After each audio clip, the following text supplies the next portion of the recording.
Welcome to another episode of She's Got Gumption. I'm Wendy J. Olson, and welcome to a new series for your summer season.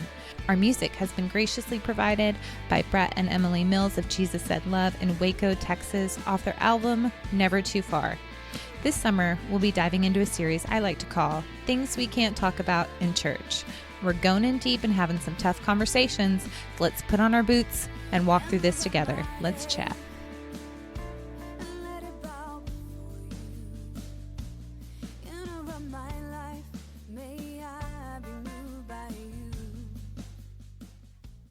Hey guys, welcome to the podcast. I'm here in Waco, Texas with my friend Emily Mills of Jesus Said Love, and we are getting to chat today. How are you doing, Emily? I'm doing great. I'm so glad to be here, and thanks for coming all the way to Waco to just chat for a little bit. Do love a good excuse to come to Waco, so that's not a problem at all. So I asked you to be a part of this series, Things We Can't Talk About in Church, and I said, whatever's on your heart that you want to share, you're more than welcome to talk about whatever you want. And what was your choice of what you wanted to talk about? I'm sure I could have picked a lot of things, but if there's one thing that defines my life over the past 15 years, it's been being in relationship with women who are survivors of sex exploitation, of sex trafficking. And so in general, I think the topic of sex and sex work, there's just a lot of stigmatism around it, and the church doesn't have a lot of language for how to deal with these issues. It's just been ongoing. I mean, that's an ancient kind of issue with the church, religion, and sex. So let's go ahead and talk about it. Absolutely. And that is one issue that I was like, I need someone to talk on this. This is something that people are so silent on. And I feel like even in past years, at least when I was growing up in the church, it was something that wasn't taught properly or wasn't handled properly. And I feel like so many things came out of that. Did you have the same experience, or what was that like growing up in church? So I grew up in East Texas. So East Texas, Texas in general has like 500 landscapes across it. It's so huge, and each community kind of has a different culture that they're known for. So East Texas is definitely deeper south. So themes of religion and division of race and definitely morality are big themes. Traditional values, very conservative kind of upbringing, I would say. And within that context, I went to a mega evangelical Southern Baptist church. So my church was the very biggest church in my hometown of Tyler. And I was involved in the purity movement. So the purity movement really defined that movement in the 90s, where churches kind of put a stake in the ground, and it was abstinence and purity rings and signing contracts and covenants so that you would keep your vagina shut up and, all that kind of thing. And it's so funny because I think someone, as a joke, sent a subscription to Cosmopolitan magazine recently to my house. So for the past year, every single month, I've gotten Cosmo magazine, which is like, please don't sign me up for that, right? It's just, it's on the kind of raunchy end of the spectrum. It's very, and I've got teenage daughters, and I'm like, do I really want them to know how to have the best orgasm with their boyfriend? I mean, it's like on the cover and everything, but, someone signs me up for it. And so I just don't even have time to like discontinue it. So I get it. I'll look at the cover sometimes and throw it away. But this issue, which I have on my desk right now, right across the way from us, is an issue of Cosmopolitan magazine. And inside of it says the scam of the purity movement. And so it's this whole article about survivors of the purity movement in the evangelical world and kind of the backlash of what they did. So my story into that culture is that when I was in high school, my youth group was involved in the abstinence movement, where if you signed True Love Waits, okay, if you signed the True Love Waits card, if everyone in our youth group signed it, then we got to put our names on the lawn of like Washington, D.C. And our church, it was like the youth group from Green Acres Baptist Church has 100% commitment, to abstinence. So it was a real political, like, right? Sex was politicized. It was a statement about religion and how morally virtuous you were.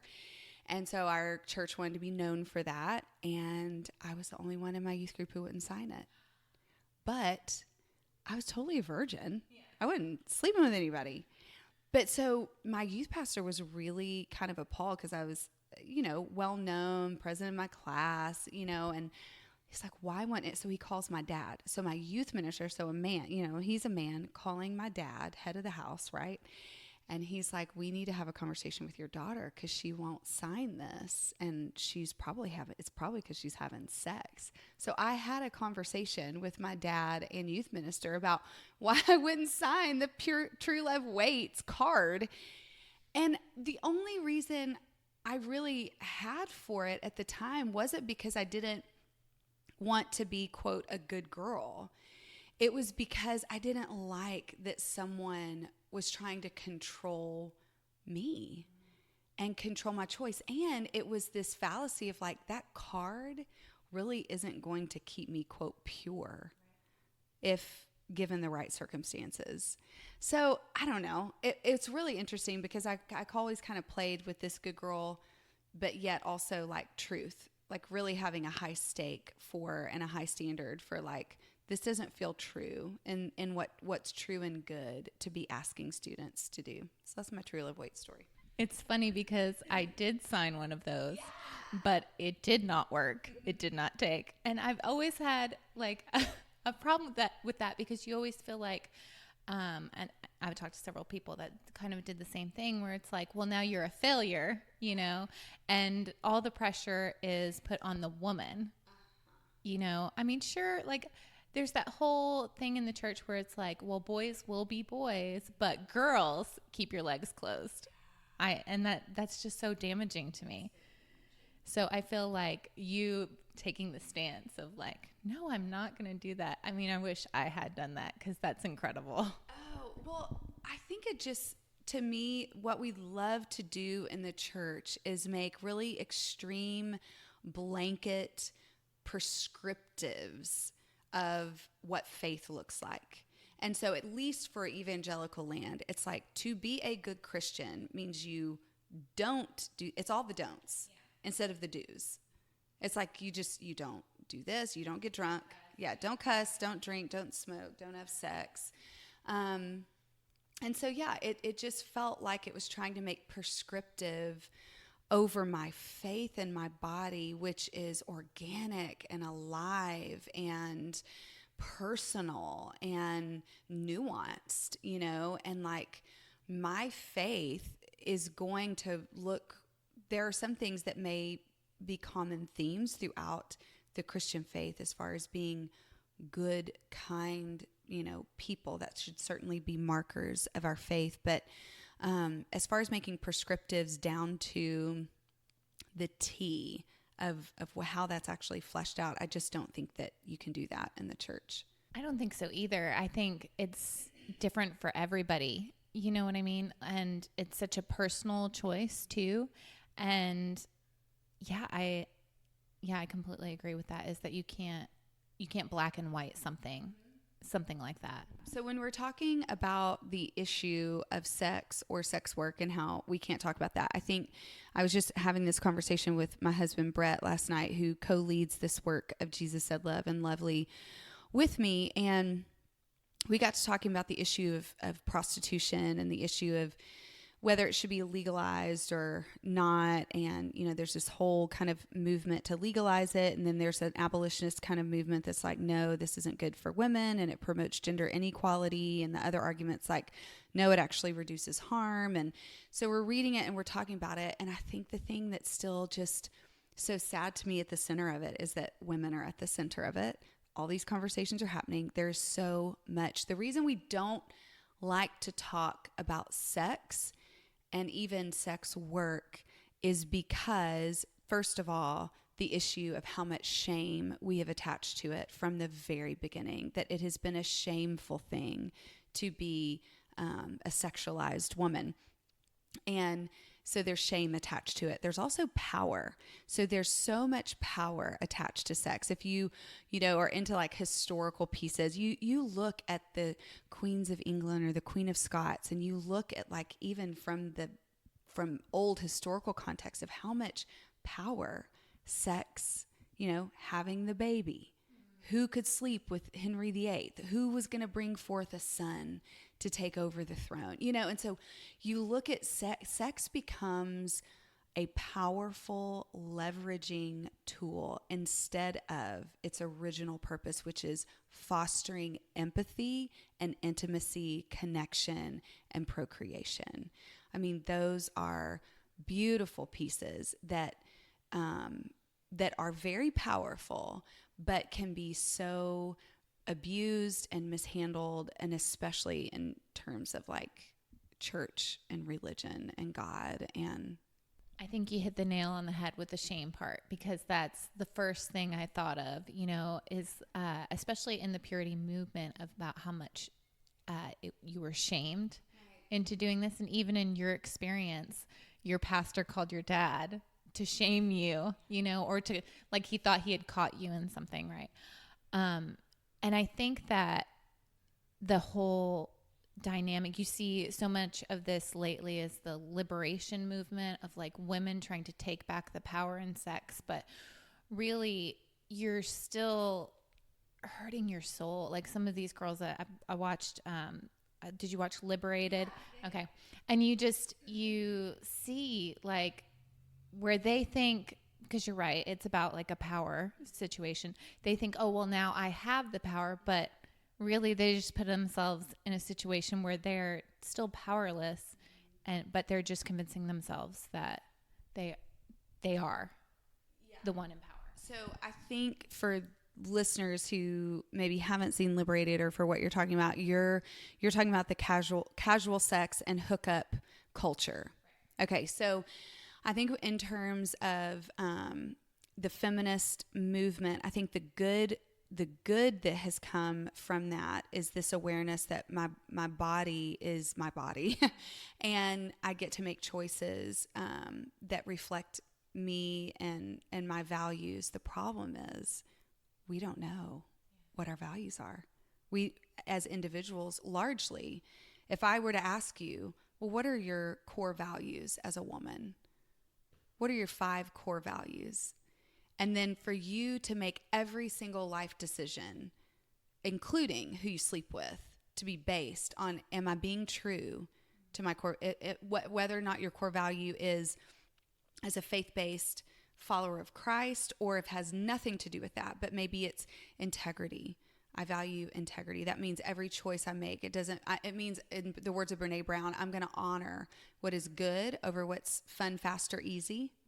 Yeah. Right? And so if that's like if integrity's a value of mine, then is this casual hookup fun, fast, and easy instead of rooted in integrity? So right there, I would be able to kind of make a more conscious. Now that doesn't mean if you're drinking and you're intoxicated that then sometimes your standards, like, yeah, it becomes a lot harder. And especially when your prefrontal cortex has like all that going on, like hasn't fully developed, or maybe you've got trauma and you are aroused by people who harm you, and so that's a re-traumatized. So your sexual being and your sexual identity becomes triggered and re-traumatized because maybe you haven't really owned and fully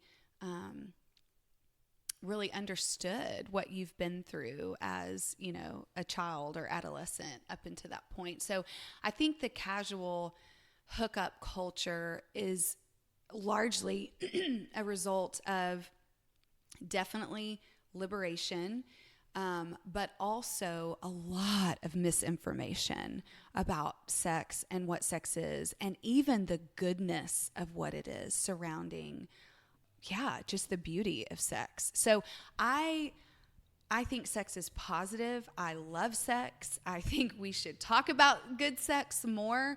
I also think there's just a lot of nuance when it's surrounding things like masturbation And there's a whole purity movement around what it should be and what it shouldn't be. And the difference between, when Christ in Scripture is talking about not lusting, and yet if you have a physiological, desire toward pleasuring yourself, then how are we, like, is masturbation always lustful, or is it a physiological stress response?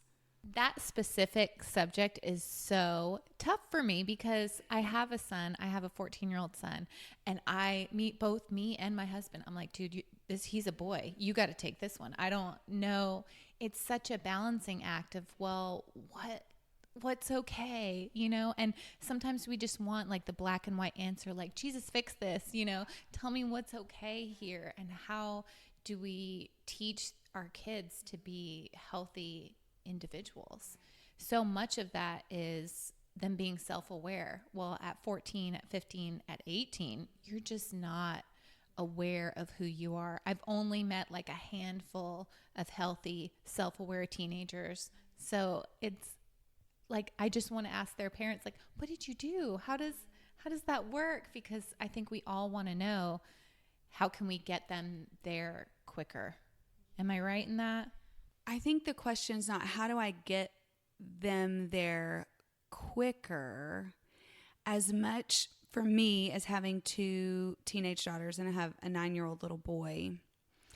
But for my girls, it's how do I, in each phase, create a space of love and compassion for exactly where they're at, where I am fully accepting of all the quirks and the fumbles and the foolishness that comes along with being a preteen or an adolescent. And how do I create a space where they know they're loved and they're valued, so that when they want to talk about growing up and they want to talk about deeper complex issues, they don't have to feel any shame around that. If they want to talk about how some of their friends at school may be having same-sex attraction, and if I know that, well, what do I do in the dressing room now when I'm dressing out at school? Like, does that mean that she's going to be looking at me, or does that mean I can't invite her over for a slumber party? So all those conversations are happening, like in this generation. They're all happening. And I want them to happen with me. And I want them to happen even in the context of a faith-informed God world view, that Christ is for us and not against us. And so it's not so much of like, how do I get my 16-year-old quicker to act like a 21-year-old, right? It's like, what is the healthiest version of a 16-year-old there is? Like, what is that? What does that even look like? And it doesn't look the same on every person, because personality is so different and so unique. So how do I grow a space for love for all these different unique personalities? Because within my 3 kids, they are so distinctly different. And one of my girls is naturally wired toward a lot more modesty than my other one. And my other girl is fully embracing of all of, she's fine. She's like, it's great, And I'm like, and it's not that my other one doesn't love her body. It's just, she just feels more comfortable just not exposing as much skin and not, she's going to always be drawn to a little more conservative bend than my other one. But it doesn't mean my other one isn't modest. And it doesn't mean she doesn't love Jesus, right? But in the church, you would be like, oh, that girl is better, And it's like, no. So yeah, it's funny the way we put those labels, especially on young girls and growing body. And it's so funny because we tend to think stereotypes are something that somebody else puts on us, that men stereotype us, but women stereotype women right away, And you're right, like your 2 daughters, neither one of them is wrong. Neither one of them is more right than the other. They're just different. And if we can learn, oh gosh, that's a whole nother conversation. We can learn to respect differences. Think of like how the world would change, right? As far as the work that you do here at Jesus Said Love, how does that and this conversation and the church kind of mesh, and what does that look like? You know, I remember 15 years ago when we started doing strip club outreaches, and we would have pastors around here in Waco, Texas say, well, we want to talk, we want to support you, and we want you to talk about what you're doing. But can you not say stripper? And can you not say commercial sex? And can you not? I mean, it was literally. And then we got invited by a church in California that wanted us to talk to their youth group about what we did. So it was like California was already like, hey, they're already hearing about this. Like some of our, kids in the youth group, their parents are involved in commercial sex and pornography. So like, go ahead and talk about it. Like this, there's no better place. So it just reminded me too of just the cultural kind of like, I think that we've come a long way. We can talk about human trafficking and sex. That is now something that is talked about. So that is a win. This movement of, social justice and really becoming advocates for survivors of sexual assault and human trafficking victims. That's just a win for the church that we're talking about it now. So now what we have to talk about is like, okay, so what got us here? So for this woman, there's a lot of things we have to undo. For a woman who has survived commercial sex exploitation, in order to be an advocate for her, then we're going to have to undo misogynistic culture within the church. We're going to have to undo this esteem of white Christian patriarchy, right? We're going to have to oh, really? Okay, so you want to advocate for human trafficking? Because this is what got her here. And this is what's esteemed in your places of worship. So how is she supposed to find, this type of faith community and fit in a space of belonging when all that in her mind and her soul and her body that's been traumatized is now like esteemed? We make, off-cuff remarks about, whether it's how we preach sermons on the adulterous woman there's so many things now that I never saw before until I saw it through the lens of the women that I was bringing and inviting to church with me. And so we've got a ways to go about what we're determining is healthy surrounding sex and sexual shame, and that really it's we just make this quote sin so predominantly escalated all the issues, but we don't want to talk about our pride, our greed, our consumerism, our bend toward jealousy and gossip and slander, when those are like root sins of Christianity that then have an outpouring of all these other ways that they flesh themselves out. So I'm like, let's start preaching more about that rather than just this set moral code that we have, depending on what church you're at. But we elevate these certain standards and virtuous morals over others. So I think that's been kind of one of the biggest undoings as I've gotten to know women in this work, is that how much shame is surrounding their own sexuality, their own mistakes, or the trauma, not even mistakes, but like just the trauma that they've endured. And then what that repair looks like between the church and definitely with even the ability to trust this God that we claim to worship.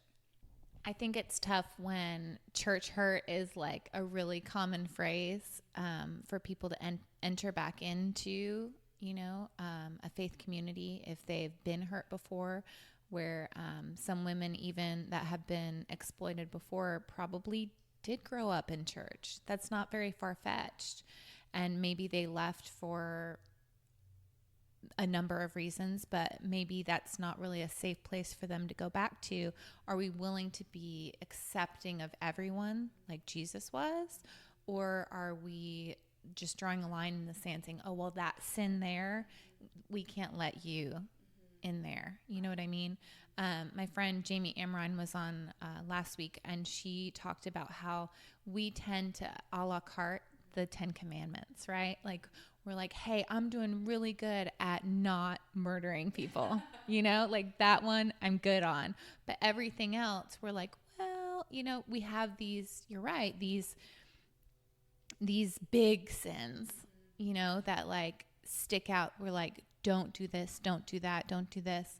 But really that's not all encompassing. That's not doing the work of loving people and loving God properly. Yeah, I was just thinking about, you said a la carte, and that elevation of certain sins over the other. And I have all these memories going through my head right now of like, I brought one of our women to church with me one Sunday, and the pastor was preaching on, I think it was like Revelation or something. And he went kind of on a rabbit trail around like symbolism. And she had worn the shoes in church that she wore the night before on the stage. They were these huge 6-inch clear acrylic heels. And she was like clicking them during the worship songs instead of clapping kind of with her hands. She was clicking them. And so they were making a lot of noise. And she was wearing a white kind of mesh shirt with a black bra under it. You could totally kind of see through. And, you know, she was so excited. She like thought she looked so good, and she did. But according to the church, you know, I see people giving her the side eye, like, who is this woman? Who is this immodest woman coming in with her black bra showing through, like, you know, dressed for kind of like a nightclub and on a Friday night in Austin or something. And then the preacher starts preaching this sermon on Revelation, goes on a rabbit trail, and he starts talking about the symbolism of a tiger. And he goes on to talk about how the tiger represented the adulterous woman, and he used the word whore. And on her forearm was tattooed, and she's sitting right by me, and she pulls out her forearm, and there's a huge tiger on it. And she just looks at me, and she was like, well, I got a tiger on my arm, you know. And it was like part defense, but part also like, what is this guy saying about me?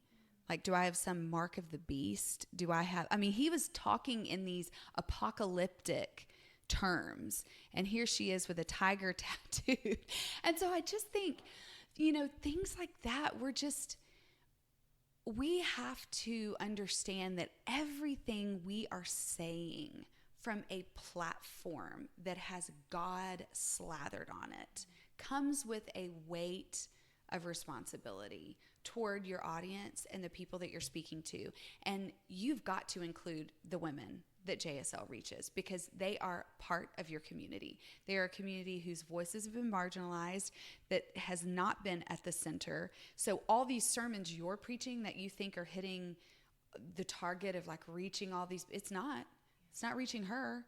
You know, all you're doing is compounding more shame. Now she thinks as she walks out of your building that she has some mark of the beast on her, you know? So it's just like, yes, that elevation of, you know, sexual sin and sexual shame, and almost targeting it. Like, it feels like, you know, women in some ways are targeted as seducers. Like, I somehow wake up and think, I'm wondering as I get dressed this morning how I'm going to seduce like Billy Joe at church. No, I'm not. I am not. Most women are not thinking that.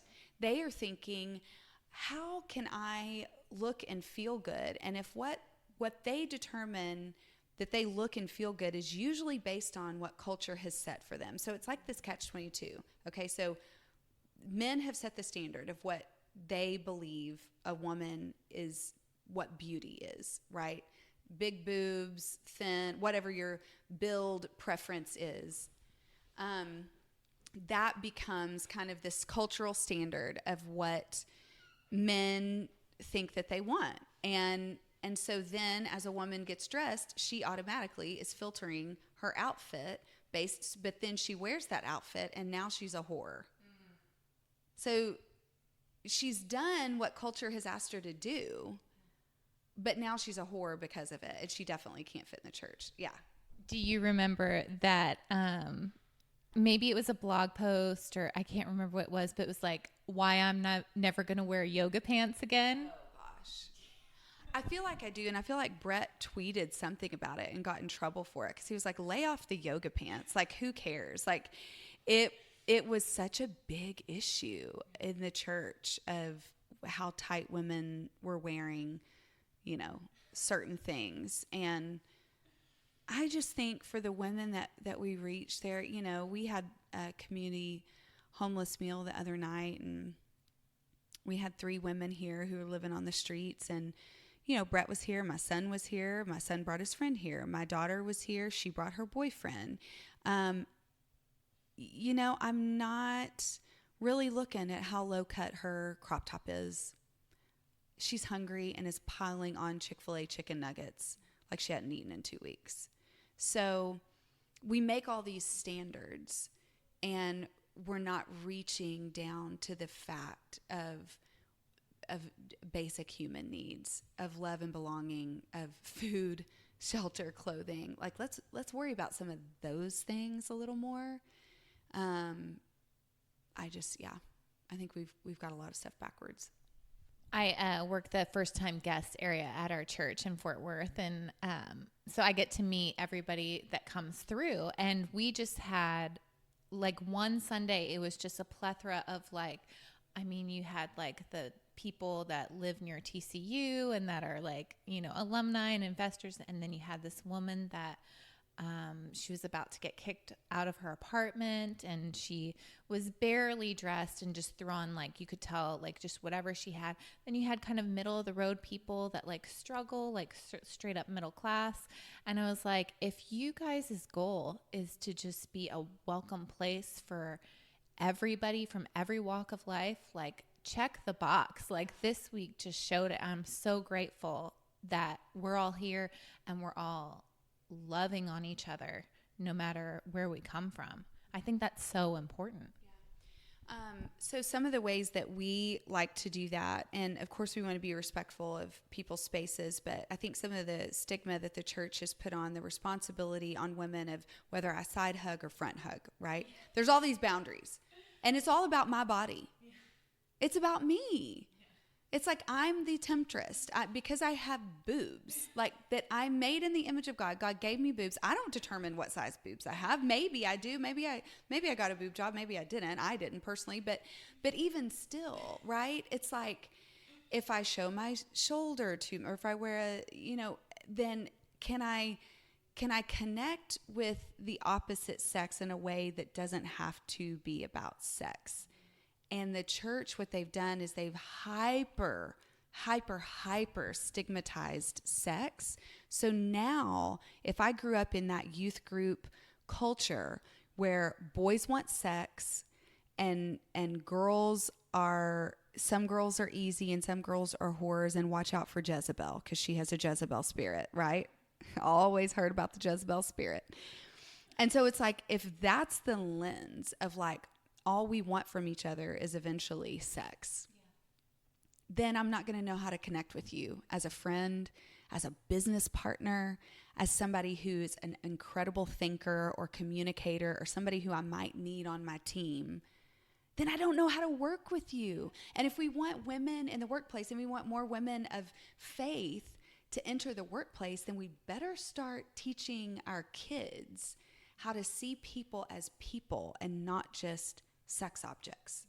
I have to admit, I struggle with that too, because I am a hugger and I don't care about like your boundaries. I'm sorry. Like, I'm going to hug you the way that I would hug my kids, you know? So the awkward side hug for me is like, what do we do? Oh, okay. This is like what's happening here, whatever. But you're right, because now through that lens of like, okay, I have to be connected with I work in small groups and, connections and everything. So I have to be connected with the connections pastor, and he's a man, and, how do we navigate that? And, all this other stuff that happens inside the body of the church, and you don't want to be thinking about all that stuff, right? You just want to know, like, hey, this is a person and we work well together.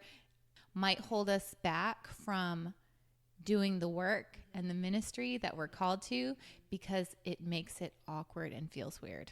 Key to engaging people and the opposite gender in a super healthy way is obviously knowing your own story.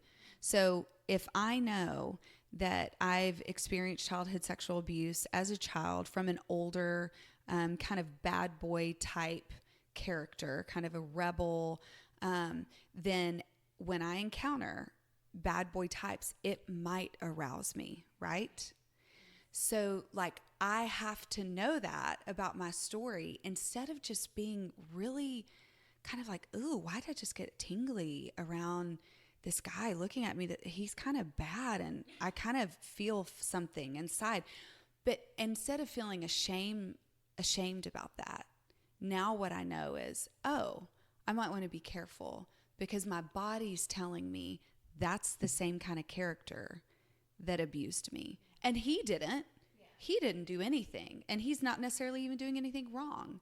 But there's something about him that my body is now in a heightened state of arousal. And that is not bad. That's data that I need to file somewhere and understand. I may not be able, to have a closed door conversation because I might go into freeze mode. Or I may not be able to hold my boundaries really. And I need to do some more self-work, and I need to talk to my counselor about it. Been there. Yeah. Got the t-shirt. Like, yes, absolutely. And did you read The Body Keeps the Score? Well, we have it. I have not read the whole thing. But yes, I totally know the book that you're referring to. So good. Okay, I always say it's the textbook on trauma that's not boring. But how your body does not lie to you. It's just being able to understand your body and what that means. So that weird response of like, oh, I just got a little tingly, knowing and being more self-aware in that space. That's the healthy sexual individual that we're talking about. There's another book that my husband just finished reading. He teaches our Stop Demand School for men or women who are arrested with a misdemeanor crime of solicitation of sex in McLennan County. And so he teaches kind of an intervention course for them. And one of the books that was referred to him, who's another Allender certified psychologist, his name is Jay Stringer. And he wrote the book Unwanted. And so, yeah, it's the same. I mean, Brett's just been like processing as he's been reading it and just really changing the whole conversation around instead of accountability and like slapping yourself on the wrist every time you watch porn or something, of really asking a more curious question. Well, why'd you watch it? What kind did you watch? Why does that arouse you? Where does that come from? When's the first time you were aroused by this type of behavior? Or where could that in your family of origin or in your childhood have been turned on somewhere, or power been taken away? So it's changing the entire conversation around sex that we've been having. I actually, because I borrowed it from the library, but when I read The Body Keeps the Score, I also checked out Unwanted. I never read it, but it's on my list of like, I want to know these things because you're right. I mean, he's right. This is not just some weird behavior that like some kid woke up with one day. Like there's always like, keep going back, like dig it out. There's always a cause to the effect. It's not just, oh, this weird thing just popped up one day. Such great information. I love that. So wrapping up this conversation about sex, what is one last thing that you want to say? I think I would love for the church to definitely create more space, whether it's in small groups or marriage groups, around the issue of healthy sexuality. And I'd love for them to utilize really good data and research and psychologically informed just practices, like utilizing what we know about what works for healthy sexuality, what doesn't work, what's maladaptive, and just to have that. It's just so important to know that God blesses our bodies and blesses sex, and sex is good and positive, and how to remain, I think, true. That the last thing I would say is I just had a conversation with a woman and a dear friend who works with survivors and advocacies, and she is a believer and she is a survivor herself, so she's a survivor leader, but she got entangled and had sex. She isn't married, she's a single mom, and this just happened, and she just called me and she was like, this is it. I hate men. I hate this, I'm never going to get married, all this kind of stuff. And I was like, so the question I asked was, do you hate men or do you hate yourself for what just happened? And she was just like, I think I hate myself. And I was like, then let's start there. Let's start with why you had sex in the first place, and maybe you didn't want to, or maybe you did and you're ashamed of that. Maybe you're ashamed that you're single and you haven't had that in a long time, and how can we bless that desire, right? Instead of her having to hide the fact that she really wanted to have sex with a guy and she hadn't in 7 years, where's the space that she could talk about that? In a faith community who would go, that's good. Yeah. It's really healthy that you want to have sex. Amen. So let's talk, how do you do that in a way that honors God? Yeah. Like, where's that conversation, So instead of shaming people for even wanting it, how do we talk about ways to honor God with sex and with our bodies? I think that's where I want to see the church go. Yeah, where is that space?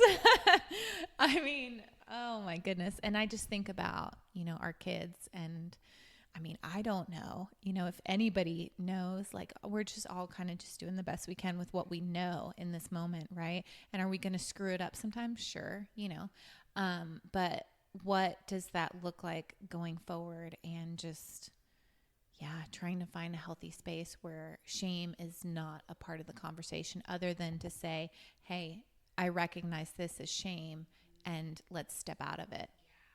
So wrapping up, can you share with everybody where they can get involved with Jesus Said Love, all your different chapters, how they can donate and be involved and be a volunteer and everything?